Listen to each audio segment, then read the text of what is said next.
ha sido y seguramente en los próximos tiempos va a seguir siendo objeto de burlas por la gente que tiene una disonancia cognitiva muy fuerte, pero gracias a Dios, sí, es que existe, para nosotros y para muchos cada día más fuerte, grande, amado por todos nosotros, el señor Iru Landucci. Buen día, Iru, desde Suiza, ¿cómo estás? La mujer, yo lo grabé por las dudas que después lo saquen, la mujer hace un comentario muy interesante cuando estaba ahí sorprendida, decía, wow, look at that, ¿no? Sí. Wow, what a blackness, dice la persona. ¡Apa! ¿No? Y entonces esa es otra de las cosas que si hubiesen ido a la luna, ¿cómo puede ser? No si hubiesen ido a la luna, si hubiesen ido a la luna, si estarían en el espacio hoy en día, mostrame las estrellas, Claro, y yo te creo. Claro. Mostrame las estrellas y yo te creo. Pero es que no pueden. Porque no se ven. No pueden. Y bueno, es que la realidad es que no se ven. Claro. O sea, la ciencia moderna, la astronomía moderna, mejor dicho, vamos a clasificar como debe ser. Ellos te dicen, en realidad nosotros, cuando es de día, no es que no vemos las estrellas porque no están. Las estrellas siempre están. Vos no las ves porque el Sol ioniza los gases atmosféricos y genera esa colorimetría celeste producto de la ionización de los gases nobles que componen la atmósfera, el ozono, etcétera, etcétera. El neón, bla, bla, bla. Argón, me voy acordando y voy tirando, pero quiero decir, esa capa, esa especie de filmina color celeste te impide ver las estrellas. Esa es la explicación de la teoría oficial. Claro. Bárbaro. Después aparecen los astronautas a lo largo de las décadas que se van contradiciendo y algunos te dicen, no, yo nunca vi las estrellas, y otros, como Don Pettit, que es un ridículo, se atreve a decir que él incluso ve hasta las nubes de Magallanes y hasta las galaxias. Sí. Y cuando está haciendo una caminata espacial. Entonces vos decís, está bien, vos las ves, pero ¿por qué no las muestran? ¿Por qué no sacas una foto? No, aparte ellos te dicen, hay que ajustar el lente de la cámara, el obturador, porque si enfocamos las estrellas, entonces todo el resto queda sobresaturado. Claro. ¿No tenés dos cámaras? Claro, ¿no podés? No hay tecnología. 62 millones de dólares por día gasta la NASA. No tenés dos cámaras. O una de las tantas caminatas, sacrificate 10 segundos. En lugar de 10 segundos, filmarte vos la cintura con todos cables que nadie sabe qué están haciendo, enfoca, ajustá el lente y decía, acá están las estrellas, miren, ahí están las posiciones que corresponderían cuando uno ve desde tierra, acá se terminó el debate, claro. Acá están las estrellas. Chao, fin. Nos callamos todos. Y esta mujer hoy tira eso en vivo. Claro, dice, es que negrura. Qué negrura, dice, se ve todo negro. Sí, hermana. O sea, es que el espacio no es como te contaron. No. Che, Iru, escuchame, ¿y por qué hacen todo eso? O sea, ¿cuál sería el fin de esta gente tan rica, tan poderosa a nivel mundial? ¿Cuál sería el objetivo? ¿Qué están ocultando? ¿Qué quieren que uno no vea? Pero hay un hilo que, para mí hay un punto que conecta. Lo primero que yo me pregunto es, ¿quién creó el modelo heliocéntrico? O sea, ¿quién creó la idea? ¿Quién la inventó? ¿Quién fue el que aportó? ¿Cuál fue la institución que aportó los cálculos y la idea esta primordial, primogénea de, no, miren, ¿saben qué? Por más que nuestros sentidos, o sea, el empirismo, que se basa justamente en la experiencia, la información adquirida a través de la experiencia, en el caso de nuestra observación está totalmente equivocada. El Sol y la Luna, la Iglesia. Es la Iglesia. La verdad es esa. O sea, Copérnico, Galileo, Kepler, todos esos tipos de personajes estaban a favor de la Iglesia, obviamente trabajaban en la Iglesia y la Iglesia le financiaba los proyectos. En el caso de Galileo solamente es el cardenal Belardino el que se oponía a la teoría de Galileo, pero como era muy amigo del Papa, incluso el Papa lo nombró el primer director de la Universidad Pontífice Vaticana, que a la fecha de hoy es la universidad con mayores premios Nobel por acomodo de la actualidad. Entonces a lo que voy es, bueno, a ver, si la Iglesia fue la que creó este modelo heliocéntrico, si la Iglesia fue la que puso todo ese financiamiento, evidentemente es algo que le interesa a la Iglesia. La Iglesia también fue aquella institución que a través de una historia que no solamente no se puede comprobar, sino que en lo personal encuentro bastante acomodada y bastante con parches y niveles de fantasía cuasi heliocéntricas, que la gente malinterpreta y que la gente no sabe. ¿Por qué no te enseñan astrología? Claro. Porque te darías cuenta que la figura de Jesús representa el sol. Claro. Entonces sería un proceso bastante traumático para uno mismo, pero también al mismo tiempo te liberaría de las cadenas de la opresión y el control que otorgan las religiones al poder. Porque las religiones están creadas para ese tipo de cosas. Entonces cierro con esto. Sí. Cierro con esto. Entonces, si esa iglesia hizo ese modelo de religión para control, que hoy en día se está actualizando porque el culto sigue siendo al sol. Sí. Antes el sol lo representaba una figura humana, como era la representación a través de Helios, y después lo pasaron a Jesús, y ahora directamente lo dejan como es ahí el disco blanco en el cielo llamado Sol para nosotros, y te dicen, vos seguís girando alrededor de él y vos seguís dependiendo de lo que nosotros como autoridad te digamos que es la verdad. Ahí cuando estaba... Y ese es el sistema de control. Pero cuando vi el documental Zeitgeist, ahí me enteré que la Reserva Federal no era una reserva federal, era una institución privada que imprimía el dólar con interés, que el dólar se vende con interés al propio Estados Unidos, que las crisis económicas se crean, que las Torres Gemelas no fueron derribadas por un tipo con un taparrabo arriba de un caballo en Afganistán, que las religiones eran basadas en mito, lógicamente, que todas rendían culto, o casi todas eran cultos solares. Sí. Y bueno, sí, el problema es cuando digamos que la psique se encuentra, ¿no? El alma, por alguna razón, no le gusta el vacío, muchas veces, ¿no? Y lo digo en el cambio de la información. Entonces, muchas veces lo que buscan es vaciarte. O sea, te dicen una verdad para vaciarte, pero no te dan ninguna información positiva para volver otra vez a tener algo internamente con el cual levantarte todos los días y tener un plan de acción. Entonces muchos documentales lo que te hacen es vaciarte y te dejan directamente servidito como un cordero. Yo cuando me enteré de toda la cuestión religiosa, que era historias, que eran más, la Biblia era más un libro de astronomía cifrada que realmente la vida de personas, ¿no? De apóstoles y demás. El problema ¿cuál es? Como no te dan una verdad, vos sin darte cuenta te volvés a entregar al mismo modelo heliocéntrico, porque la comparativa de la gente es religión versus ciencia. Claro. Entonces, si la religión es una mentira, entonces me vuelco de lleno con los ojos cerrados a la ciencia. ¿Y la ciencia cuál es hoy en día? Es esta ciencia. Claro. Es la ciencia esta sin amor, es una ciencia heliocéntrica, falaz, que lo que busca es volver a controlarte, pero esta vez directamente disminuyendo tu espiritualidad, ¿no? El modelo heliocéntrico lo que te viene a decir, lo que te viene a reafirmar es esta idea de que sos la nada misma, orbitando miles de millones de galaxias sin ningún propósito ni sentido y todo este tipo de cosas. Que sos ínfimo. Vos sabés que mientras hablabas yo anoté una palabra que me parece clave, disco. Las culturas antiguas decían el disco solar y el disco lunar, ¿no? Ellos no decían que eran esferas. Mirá, yo no escuché hablar del disco lunar, puede ser que tranquilamente. El disco solar sí. Hoy en día se sigue hablando del disco solar, por eso muchas imágenes en la religión siempre detrás de la cabeza tienen un disco blanco, porque representan el sol justamente. De todas maneras, a mí la verdad que si son esferas o son discos o son semiesferas, porque la luna nadie le conoce la otra cara, por ejemplo, no cambia absolutamente nada el lugar en el que nosotros habitamos. Vos preguntabas por el tema del domo. Sí. La palabra domo es muy curiosa, ¿no? Porque en realidad etimológicamente puede significar, en algunas culturas la palabra domo significa casa, en otras significa dominus, dominador, ¿no? El día domingo es el día del señor, del sol, del señor que domina, básicamente, ¿no? Por eso nosotros, cuando la orden jesuita crea el calendario, que es el que nosotros utilizamos hoy en día, el calendario gregoriano, ahí te das cuenta el poder que tienen, ¿no? Que por más que los judíos, por más que otras culturas vivan en otros años, en realidad para cobrarte, para pagarte y para controlarte se usa el calendario gregoriano, el de la luna, el de martes, Mercurio, Júpiter, viernes que sería Venus, Saturno, ¿no? Que es Saturday, y el día del domingo Sunday. Entonces, en inglés es un poquito más obvio evidente darte cuenta cómo te controlan. Pero digamos que esta gente, cuando de alguna manera, cuando vos preguntás el domo, digo, yo no sé, yo lo que creo es que vivimos dentro de un sistema presurizado.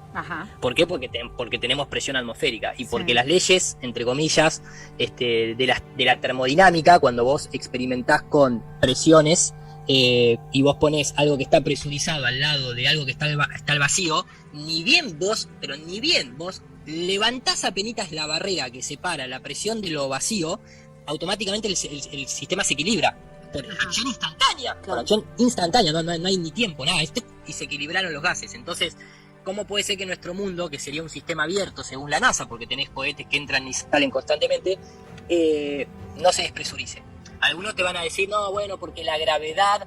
No, mirá, primero tendríamos que definir o explicarle a la gente que para la astronomía moderna la gravedad no es una fuerza, porque nunca se demostró que haya una fuerza a distancia de atracción de masas de objetos distintos.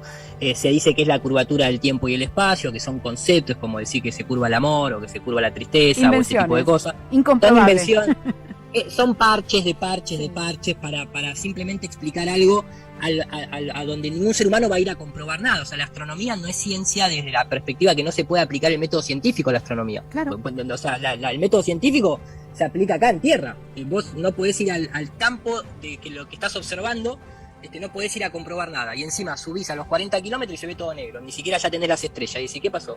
¿Y dónde está la velocidad de la luz? ¿Y dónde está o sea, entonces, dejémonos de lado de ese tipo de cosas. Lo que te puedo decir es, más arriba vas, yo te digo hasta donde yo puedo comprobar, A ver. con instrumental. Más arriba vas, más frío se vuelve. Eso es, hasta ahora, más arriba vas, más frío se vuelve. La ciencia oficial te dice que cuando vos salís al espacio, cuando pasás la barrera de los 120 kilómetros, la temperatura comienza a invertirse. O sea, en lugar de enfriarse, empieza como a calentarse, y entonces ahí se habla de la termoesfera, que te dice que está más de 2000 grados centígrados, pero que al mismo tiempo, como hay pocas moléculas, no hay, No te digamos... No te quema, claro, Claro. porque no tenés ahí donde... Pero al mismo tiempo, como entonces, está bien, no te quema, pero la radiación y la temperatura ¿Cómo la que medís? acumularían los satélites, ¿dónde la disipa? Claro. No hay Porque forma. entonces, bueno, entra todo un quilombo medio raro ahí. Sí. Pero el punto cuál es, hasta acá, cuando se lanzan cohetes, los que se llaman cohetes de sondeo, que son tipo como unos cohetes meteorológicos, que son muy chiquititos, viajan muy rápido y llegan a los 120, 180 kilómetros de altura. Las temperaturas que marcan son abismalmente frías, incluso por debajo de los 220 grados, casi llegando a lo que se conoce como el cero absoluto, Claro. que se mide en grados Kelvin. Pero digamos, se vuelve todo frío. Y después hay ciertas cosas que se han descubierto a principios del siglo XX que tiene que ver con el comportamiento de los fluidos en temperaturas y presiones atmosféricas extremas, y se llaman estados de superfluidos. Sí. Y se dan condiciones muy locas, porque si bien ese tipo de investigaciones se realizaron a principios del siglo XX, recién a partir del año 2000 en adelante se empezó como a presentar de forma pública, y hoy en día mucha gente habrá visto cuando agarran una pista de imanes, la enfrían con nitrógeno líquido, ponen un imán arriba y el imán no solamente flota, sino que se produce un fenómeno que se llama quantum locking, que es como un bloqueo cuántico, en el que el imán vos lo podés dejar en la posición que vos quieras y queda fijo, y al mismo tiempo de quedar fijo levita y no tiene prácticamente roce. Lo que podría explicar los movimientos de los planetas arriba nuestro, ¿no es cierto? Básicamente. Entonces, a lo que voy es, más arriba más frío se vuelve, las condiciones se vuelven muy extrañas, muy exóticas, pero si uno extrapola todo eso, podría llegar a tener un contenedor que esté cristalizado por estas condiciones de temperatura, presión y cómo los gases cuando se enfrían se cristalizan. Sí, entiendo. Por eso cuando tenés un telescopio que no tiene software, las estrellas se ven como si fueran luces debajo del agua. Bueno, en realidad eso, vos sabés que yo no abogo mucho por ese tipo de teoría que tenga que ver con un software en un telescopio. Eso en realidad sucede por lo mismo que explicábamos anteriormente. Vos siempre, todas las observaciones las haces desde tierra. Y vos estás adentro, es como que estás abajo del agua constantemente, porque vos tenés un gradiente atmosférico que llega hasta los 30, 40 kilómetros en su máxima densidad, que cuando se acumula todos esos cambios de temperatura desde suelo hasta 40 kilómetros, vos en realidad las estrellas las estás viendo, estarían por encima de esas capas atmosféricas. Entonces lo que te da esa sensación de agua es la capa atmosférica, que también te la da si mirás de forma horizontal cuando vas en la ruta, Sí. por ejemplo, Sí, y sí, se ve sí, ese sí. efecto tipo agua. Como si estuviera Por eso, flotando. el tema es peor aún, porque nadie sabe qué carajo es una estrella. Es verdad. ¿Entendés? O sea, es más triste todavía, porque si fuese... O sea, nadie sabe, porque nadie puede ir a ver nada. Lo más cercano que hay como teoría, y me gusta a mí por lo menos quedarme con esa por el momento, es la sonoluminiscencia.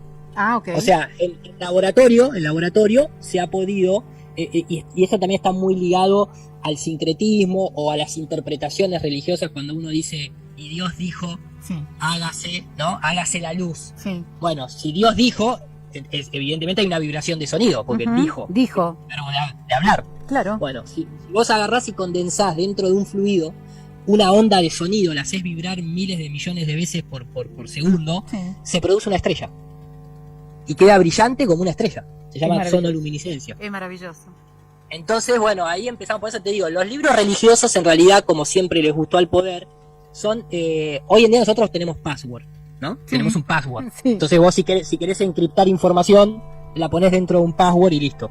Pero en ciertas épocas eso no funcionaba. Claro. Entonces la mejor manera de encriptar, ¿cuál es? Crear tantas capas de interpretación que son muy poquitas las personas que saben cómo interpretar. Sí, sí. Cuando se habla del Cordero de Dios que quita Sí. el pecado del mundo, te está hablando te está hablando de Aries. El Cordero es Aries. No tiene nada que ver con un cordero, ni nadie mató a ningún No, cordero no, con para, la constelación. Exactamente, y el Claro. pecado es el pescado, que es la era de Piscis. Sí, señor. Y cuando Jesús se dé vuelta y vea y mira hacia atrás y vea al hombre con el jarro de agua entrando a la nueva casa, es Acuario. ¿Entendés? Sí, Y así, entonces, claro, pero todo eso lleva un nivel de sincretismo claro. y lleva un nivel de conocimiento. ¿Y quién te va a dar ese conocimiento? ¿Gratis? ¿Te lo van a dar? No, pero ¿Por lo qué? tenés que buscar. Lo tenés que buscar, pero al mismo tiempo es muy difícil. Sí. Incluso para pertenecer a las órdenes jesuitas y demás, tenés que dejar, es como yo estoy acá en Suiza, o sea, lo ves en la simbología hasta de los billetes, era como pertenecer a la orden templaria. Tal cual. O sea, vos querés el fin del secreto, diría Gustavo Cerati, ¿no? Mm. Con la canción Zoom. Sí. Vos querés el fin del secreto, bueno, entonces no puedes tener posesiones, no puedes tener Nada. familia, no puedes tener hijos, no puedes tener mujer, nadie a quien le quieras pasar el secreto. Es como El el secreto espía. se queda en la orden. El espía es así, vive así el espía. ¿No es Claro, cierto? o sea, si querés el secreto le vas a tener que comer solo. Tal cual. Es verdad. Iru, quiero recapitular un poquito sobre lo que estábamos diciendo, esto de vivir dentro de un circuito cerrado, ¿no? Vos, tal vez la pregunta, no sé, pero yo estoy medio cerca de eso ahora. ¿Vos suscribís a un diseño inteligente? Sí, claramente. Suscribo, bueno, habría que definir la palabra inteligente, ¿no? Claro. Pero quiero decir, para que se entienda, yo creo que, o sea, no creo en la teoría de la evolución, claramente. No, obvio, ya está. Es bastante, la verdad que es bastante, para mí, lo digo y la gente va a decir, ¿para quién es este tipo? Pero digo, para mí bastante ridícula, sinceramente, más cuando vas al origen, es como el origen del SIDA, Ujú. o el origen del virus este, ¿no? O sea, siempre, nadie sabe cuál es el paciente cero, cuál es el paciente cero del SIDA. No, el misterio total. No, bueno, es que puede ser que un mono en África rajuñó a un humano que justo era yanqui, Claro. son yanquis, y fueron a Estados Unidos y justo, mirá qué bien que vino para matar a todos los negros, Sí. a los gays, y Sí. uy, qué bueno, pero no lo podemos controlar porque, y después la gente te dice, mirá, yo me diagnosticaron SIDA que no tiene estándar de oro, pero me empecé a curar cuando dejé de tomar el cóctel de medicación, en realidad no tenía nada, pero estaba produciendo el propio cóctel de medicación que yo tomaba. Bueno, así podemos entrar en un montón de cosas que tiene que ver incluso con el tema de la medicina germánica. Es decir, Sí. ¿por qué hay monos? ¿Por qué hay simios? ¿Por qué hay primates todavía y hay seres humanos? ¿Cuál es la teoría? O sea, Claro. ¿por qué evolucionaron? Pero espérate, ¿cómo puede ser que el famoso eslabón perdido jamás se encuentre cuando están encontrando momias del año de no sé qué, ¿no? Ah, y no, descubriendo que se pero- murieron de un dolor de muelas, ¿viste? Es una broma. Claro, es el esclavo perdido, ¿no? Claro. Yo creo que lo encontraron hace tiempo. Aparte no es uno, la gente piensa que es uno nada No, más. no, Pero obvio. supuestamente dentro de su propia teoría son miles. Ujú. Son miles y miles que faltan en esa cadena que te esclaviza, ¿no? La cadena de los esclavos, básicamente. Lo más cómico es que un espécimen, que sería como el más cercano a nuestra cadena de esclavitud con el ser humano, está en el Museo de Londres y se llama Lucy. Sí. Porque todo el Justamente. tiempo es esta idea de Lucy, Sí. Lucifer, ¿no? La velocidad de Lucifer en el espacio, que es la velocidad de la luz Sí. y todo este tipo. Siempre la simbología tenés que entender de simbología como para entender el mundo en el que nosotros vivimos, ¿no? Para entender esa pirámide con el ojo impresa en un billete de $1, para entender lo que es la masonería, para entender lo que son la Cruz de Malta, para entender por qué nosotros en Latinoamérica seguimos siendo colonia y Sí. nunca jamás vamos a estar bien económicamente, pero Porque es hasta el que no plan. entendamos. Claro, porque es el plan, hasta que no entendamos que los políticos son CEOs de empresas, que los países están registrados en la SEC de Estados Unidos y que cada habitante de cada pedacito de tierra es un recurso humano que cotiza en bolsa Ujú. y que vos consentís desde que nacés y te inscribís con un nombre. certificado de Claro. nacimiento. Estamos entrando en la OPPT. En la ley natural, Claro. yo no hablo tanto de la OPPT porque todo lo que tenga one adelante, one people Sí. trust, podría Ah. llamarse all people trust de Claro, última, ¿no? en todo caso. Pero no es que esté bardeando en absoluto, no estoy metido en el tema, pero me prefiero más ir a lo concreto que es la ley natural, básicamente. La ley natural, ¿por qué? Porque tenés que jugar con las mismas cartas que ellos juegan. O sea, no tendría que haber ni ley natural, es la forma en que el mundo se creó, Claro. justamente. Seres libres, básicamente, ¿no? O sea, ¿por qué tengo que pedir permiso para transitar la Tierra? O sea, ¿desde cuándo? Pero bueno, digamos que ellos crearon el derecho positivo.